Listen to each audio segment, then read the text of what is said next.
got the whole wide world in her juicy fruit.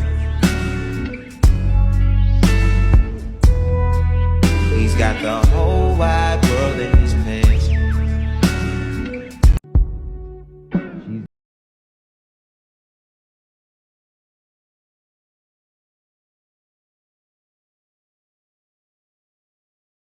This is going to be for my delusional bitches out there.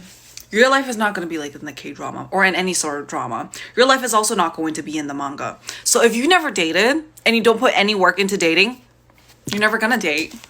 And no, babe, you're not going to have an enemies to lovers moment because you have no fucking enemy. You're also not going to have a friends to lovers because frankly, you just won't date your friends. And you're also not going to have that, like, what's that trope from like childhood best friend who suddenly moved to your city and suddenly you guys fell in love. You're not going to have that because you have no childhood best friend. I know you will not have a fucking slow burn because you will probably self-sabotage if it takes 5 seasons for you guys to fucking hold hands. And you guys know that one fucking trope, that one bed trope, that would never happen to you either because you would never get yourself into that situation. And let's say you really fucking did, you'll probably just think of a way to sleep somewhere else. Probably book a train back home. I don't fucking know. You're gonna be like, Via, that fucking hurts. Like, why did you come for me? I'm actually coming for myself. So you're welcome. I just had dinner with my friend and I was just saying like, wow, I'm really never gonna date. I always poke fun of the situation like, oh my god, I'm never gonna date. But when I really think about it, I put no effort into it. So for once in my life, let me get what I want. So for once in my life, let me get what I want.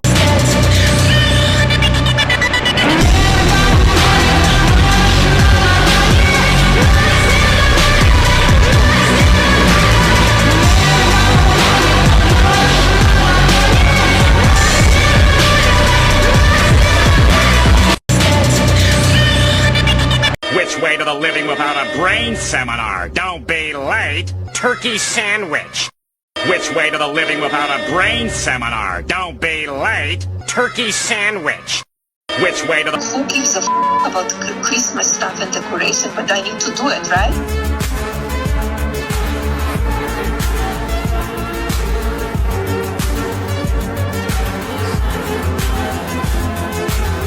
Who gives a about Christmas? Oh, that's exactly what I was saying. Whoa, whoa, whoa. Hello, you. Yeah, where are you from? Oh, really? I'm pretty local to that. Yeah, no, it's gonna make it easy for us. Us and our future, you know? Yeah, no, you're fucking gorgeous, can't lie to you. Blonde, brunette, yeah, exactly my type you are. Yeah, would you say we go for a dance? Maybe for dinner later on in the week. Yeah? Sounds good? Good. Let's go. Oh, that's exactly what I was saying. You alright? Sorry, was you trying to get through? No? Oh, okay. Yeah, you're quite pretty actually. No, not quite pretty, sorry. No, you're really, really beautiful. Yeah, like really beautiful. Yeah, no, you're really, really beautiful. But, yeah, what's brought you here? Your friend's birthday? Oh, okay. Yeah, wish your friend a happy birthday from me, obviously. What are you drinking? This is a message for everybody talking about the Julia Ernst Vinny Hacker situation. I want to tell everyone, I did it. It was me, Carrington. Nobody else had any part in any of this bullcrap. It was all orchestrated by me, and I fooled the whole internet. You guys are a bunch of idiots. And now, I would like to request everybody stop being mean. Stop being mean to Vinny and Julia. Don't be mean to anybody. If you're gonna be mean to anyone, be mean to the guy who did it. Me, Carrington. Now, you know what it's time for? The Reckoning Day. Because now, since I'm the one who did it, turn all that hatred towards me. Okay, guys? I can take it. So now, yell at me instead. Don't yell at anybody else. Yell at me. I did it. Me, Carrington. Everybody, just yell at me. Come on, I can take it. I can take it. Yell at me. I'm the one who did it. Come on, I can take it. Yes, it's all true. I'm the culprit. Me, Carrington. I did it. This is a message for everybody. Is there no way we can get rid of him? Not without cause, Michael. I have cause. It is because I hate him. Is there no way we can get rid of him? Excuse me, I gotta ask you, what do you do for a living? I'm kind of embarrassed. Why is that? No, now we gotta know now. Why are you embarrassed for it? I don't know. I work at the chocolate store down the street. Okay, yeah, what, there's nothing wrong with that. It's perfectly fine. It's nice, but you know. That's a sick job. I like it. Is this for a TikTok? Yeah, we spread positivity. That's it. What do you like about your job? Anything? I love talking to people. Amazing. So I would love to do that. Amazing. I want to just throw this in. Never feel embarrassed because of your career. Just know that you're always making a difference, no matter what.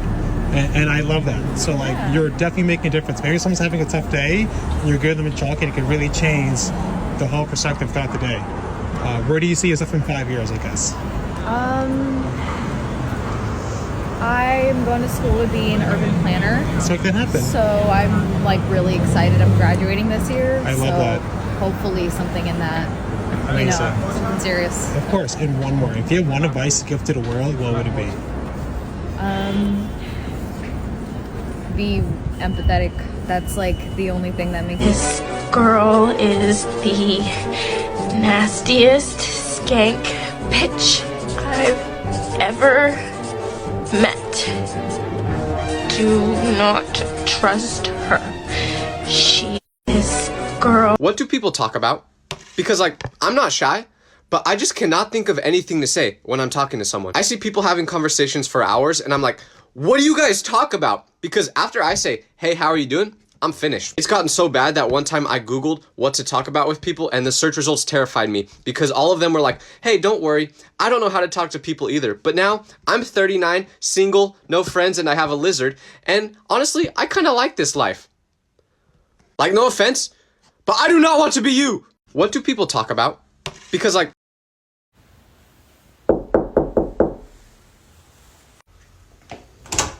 Who is it? I've been searching for you. You're the love of my life. Please marry me. About time.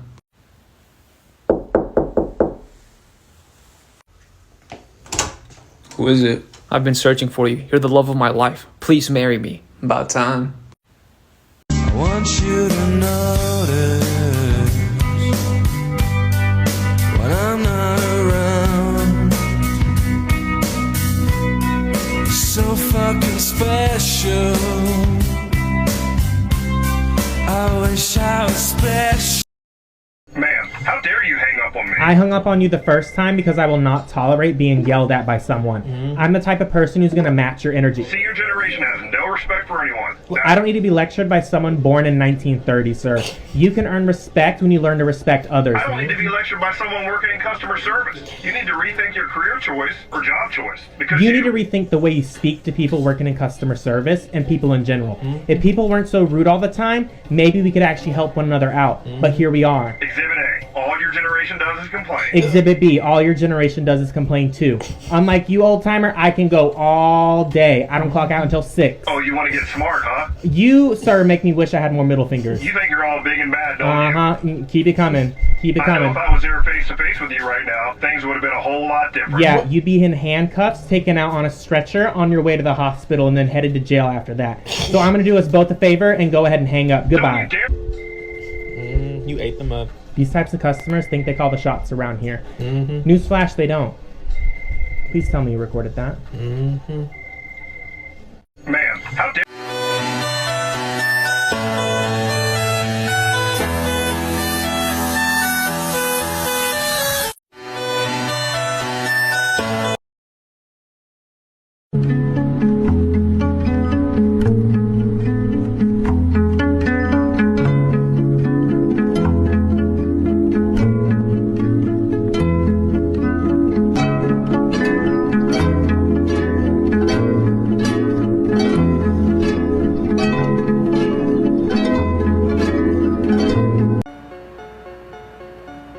Yes, a real job can be gruesome, a real job can make you very tired, but a real job doesn't suck the soul out of you. You know what I mean? Oh, try a sales job. Oh, nah. Oh, nah. Yo, How about I match his salary for a month and he gets a sales job? Ooh. In the same way Oh, that nah, 9 hold hours on. of streaming absolutely will.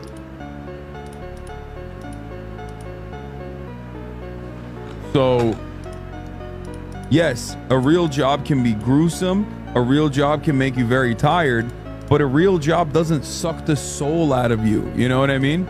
It depends. In the same way that 9 hours of streaming absolutely will.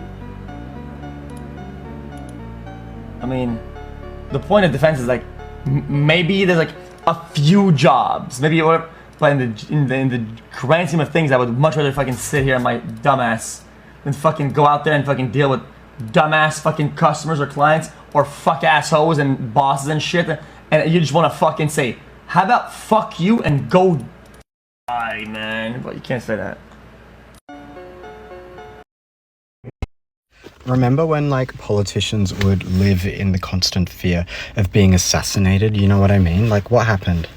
What happened to the good old days? And now all they do is fuck around in our faces and aid and abet other countries in committing war crimes.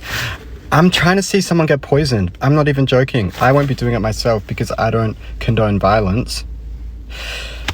But fuck me, some of you guys need to act like you're about to be assassinated. Like you're one bad decision away, one fucked up policy away from being assassinated in the streets. That's how you need to move from now on, because, oh, you're getting on my last nerve there. Remember when, like... That money go where I go. Smoking on gelato, foreign car, swerving pothole. Bad bitch, she fresh. That money go where I go. Smoking on gelato, foreign car, swerving pothole. Bad bitch, she fresh. That money go where I go. Smoking on gelato, foreign car, swerving pothole. Bad bitch, she fresh. That money go where I go. Smoking on gelato, foreign.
They can appreciate my value.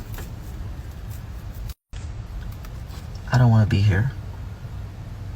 I put too much work in for this. You went one day. If they can appreciate my phone. Stitching. Hello, hello. 你好。你好。哇，那我们加入。Where are you from? 欢迎来到中国。谢谢。 Welcome to China. Thank you, thank you. I'm from Ghana. Ghana, Ghana. 我不太懂英语，就是想跟你打个招呼。Can you speak Chinese? 我可以说一点点。哦。哇，太。Where are you from? From Ghana, Ghana. Ghana 在西非。哦，加拿大这边。不是加拿大。在非洲。非洲的。对。哦。太帅了。好了，谢谢。慢走啊。慢走，拜拜，拜拜。That was very interesting. Yeah, like I said, it's the everyday life of foreigners in China, especially in the small cities of China. You get a lot of these reactions. Yeah, they mean no harm. Probably their first time seeing a foreigner. Phone. I don't think we talk enough about how responsible the internet is for making work culture, especially corporate culture, a literal hellscape for millennials and Gen Zers. Like before the internet, the way that companies would seek out employees is they put a classified ad in the newspaper, right? Where space was at a premium, quite limited, so they couldn't put a fulsome job description. So they would just include a job title, and if you were searching for a job and you felt like you were reasonably qualified for the position, you'd circle it, And then you'd physically bring in your resume to the company, and then they would call you back and they'd sit you down for an interview. And the interviews, because they had such a limited pool of candidates that were probably hyper regionally focused, they just took what they could get. And there was an understanding that the company would have to train and work on the employee to get them to fit. And so what mattered was core competencies like communication skills, people skills, that sort of thing. And that's also why companies used to promote much more internally. It had nothing to do with the fact that they were nicer. It's just it was a lot harder for them to find externally qualified candidates who knew the culture enough. Hence why you see in 80s movies, one of the main tropes is about the dad or parent or whatever trying to get a promotion at work, because this was a regular thing because companies used to be forced to promote from within. Then with the rise of the internet, suddenly the candidate pool was literally global. And also companies had a lot more space to be fulsome about the specific qualifications they were looking for in a job. So as opposed to like a job title and a few lines in a newspaper classified section, suddenly you could get a whole page's worth of expected qualifications down to the very granular skill. And then along with that, recruiter culture started up to find these magical unicorn candidates based on these very specific lengthy qualifications for a position.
used to think I would tell stories, but nobody cared for the stories I had about no good guys. I always knew the world moves on. I just didn't know it would go without me. I start the day high and it ends so low, 'cause I'm working for the night.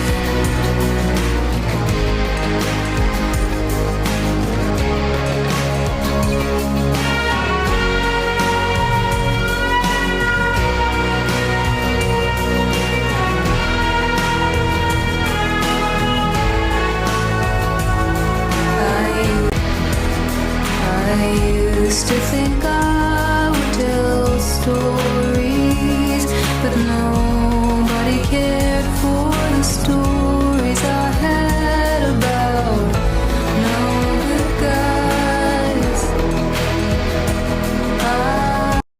晨是第3日。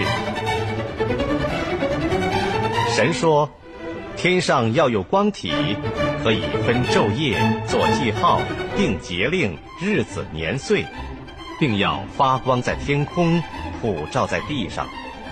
事就这样成了。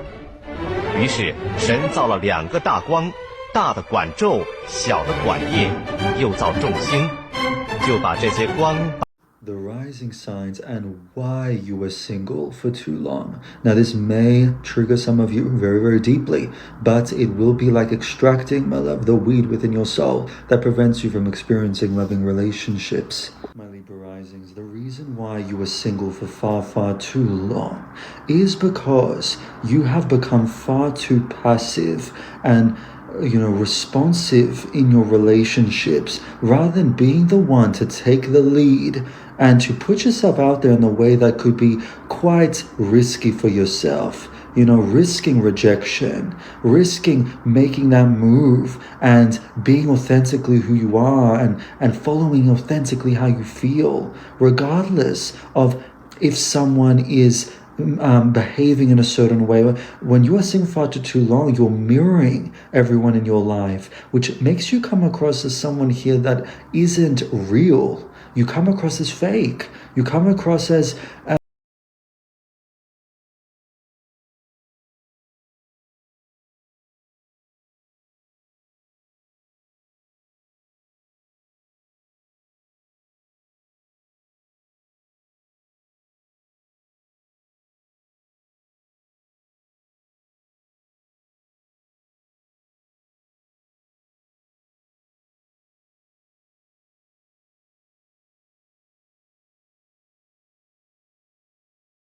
东方红，太阳升，照射出了一个毛泽东。他为人民谋幸福，呼儿海洋，他是人民大救星。东方红。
Sometimes it's just like so embarrassing to have a boss. Like, yeah, I would love to go on vacation with you guys. Let me just ask my papa if I can take 3 days off from his little assignments that he gives me. If my teacher will let me skip my homework of this PowerPoint for this week, then yeah, I can come with you. Then I can spend my life savings and come with you guys on a trip. Yeah.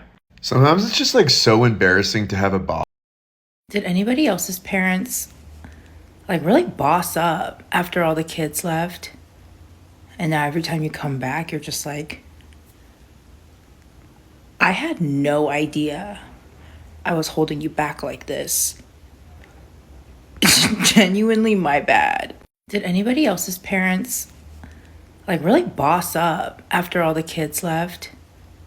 And now every time you come back, you're just like, got Jesus on my necklace.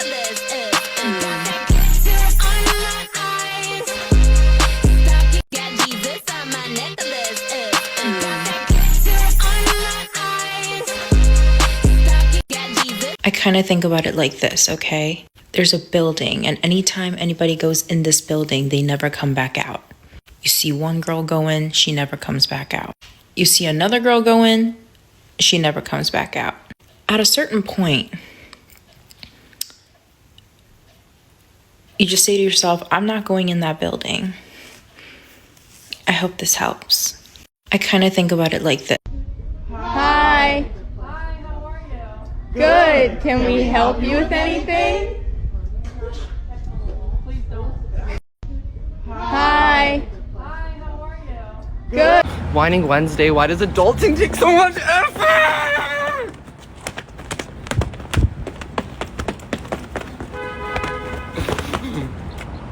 Whining Wednesday, why does adult... There's a starman waiting in the sky. He'd like to come and meet us, but he thinks he'd blow our minds.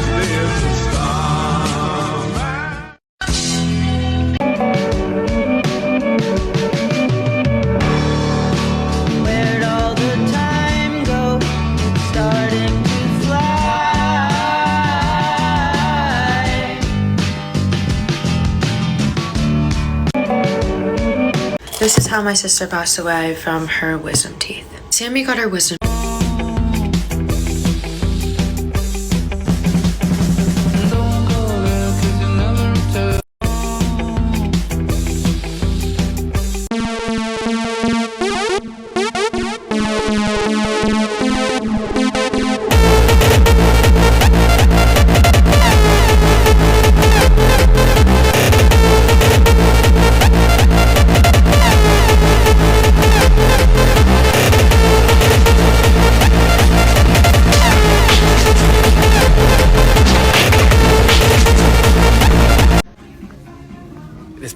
You gotta see this place. So I've actually worked at Target 2 separate times, years apart from them. The first time in maybe 2012, 2013, and the second time 2020-ish maybe. So a good distance between the first time I worked there.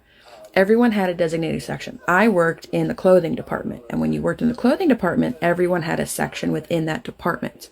So you were either in ready to wear, which is the women's section. You would have men's.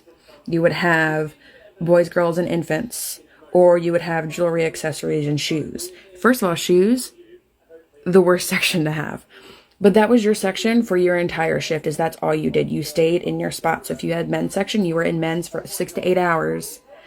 Setting everything up, making everything look nice, refolding the tables for 6 hours straight. And that was your shift, and it was fine. And the stores didn't look bad. They looked pretty good because that's what your job was for your whole shift.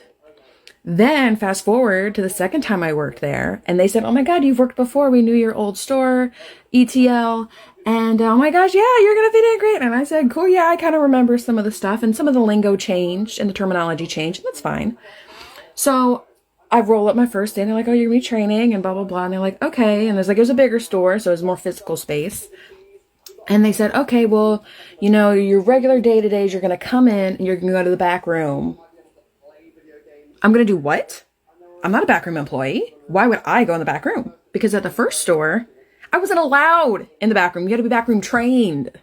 I wasn't allowed. I would call back room. Do we have this item? Yes, no. And if we did, they'd give it to me. You weren't allowed. It's not safe back there. But they said, yeah, we don't have backroom employees anymore. That's not a title at Target anymore. There are no backroom team members. No one is exclusively backroom. So everyone is going back there and confusing and messing everything up. So they said, okay, you'll start your shift. First thing you'll do, you'll go into the back, you'll grab the push. The push is the new product that came in on the truck that morning. What about the push team? There's no push team anymore. You're the push. You do it. What do you mean? Who's going to be zoning your zone, which is folding and making everything look nice and pretty and helping customers? Or, I'm sorry, they're guests. They're not customers. They're guests. And we're not just guest-centric, we're guest-obsessed. That's what they said to me the second time. We're guest-obsessed. Like, okay, I'm not, but sure. So like, yeah, go back, grab everything from the back room, push out. But that's absolutely wild to me that retail workers used to be knowledgeable about the stuff they... Home Depot used to employ a full-time staff of retired tradespeople who were paid something like $15 an hour, which back then was not a bad deal. And these folks knew what they were talking about. You could walk into Home Depot, you could have your project in mind, you could ask for advice. What tool do I need? What other stuff do I need to buy? How do I solve my problem? And you'd be talking to experts who actually knew what they were talking about, and they would give you great advice. You'd buy what you needed, you'd get what you came for, and you'd get out of there. And then Bob Nardelli shows up in 2006 and decides, you know what? I bet we could save a bunch of money if we fired all of these full-time retired tradespeople, let them reapply at half their pay for part-time, and then kind of replace their ranks with a bunch of people who have no idea what they're talking about. Now, Nardelli is an interesting case because who was Bob Nardelli's sensei? He came up under GE. So I actually had no idea this was the case, but that's absolutely wild to me that retail workers used to be knowledgeable about the stuff they sold at retail stores. Though at the same time, I'm not sure how surprised I truly am because it seems like all experiences in America have been cheapened on a year-to-year basis. This also explains the utility of what I've always called affinity stores, which are a dying breed of retail. Like, I've seen a lot of boomers go to Guitar Center, or a photography store, or a computer store, and they expect to, like, have a social experience where they find like-minded people who are interested in those genres of things, and then are always woefully disappointed when, as to be expected, no one in there really knows what they're talking about or wants to have those conversations or has time for that. When we talk about the erosion of third spaces in the United States, this is a good example of that. And I think I've actually seen some of this in my own lifetime. I got a job at Best Buy in 2017, and that was a very different experience than what I see today at the same type of stores. It was a relatively competitive job to get. It paid a lot better than other retail jobs in my area.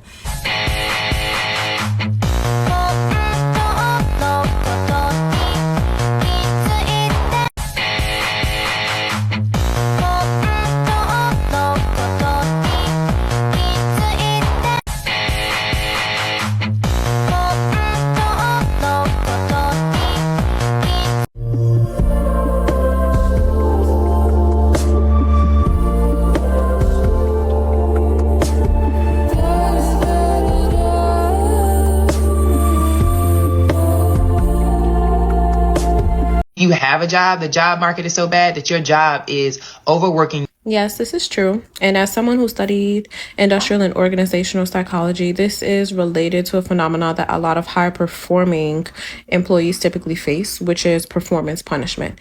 And that is when you show yourself to be so competent and so efficient that you just receive more and more and more work, oftentimes without any additional pay or recognition. Truth be told, there's no real way to undo performance punishment, because once high-performing employees start to explain that they're nearing burnout, or once they try to start creating boundaries around how much work they can produce, all of a sudden senior leadership doesn't understand and has their panties in a bunch. It's almost like the best way to get away from performance.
I promise myself to treat myself and visit her. In a little while from now, if I'm not feeling any less sound, I promise myself to treat myself and visit her. When I die, I'ma go to Snow Bunny Heaven. When I die, I'ma go to Snow Bunny Heaven. When I die, I'ma go to Snow Bunny Heaven. Snow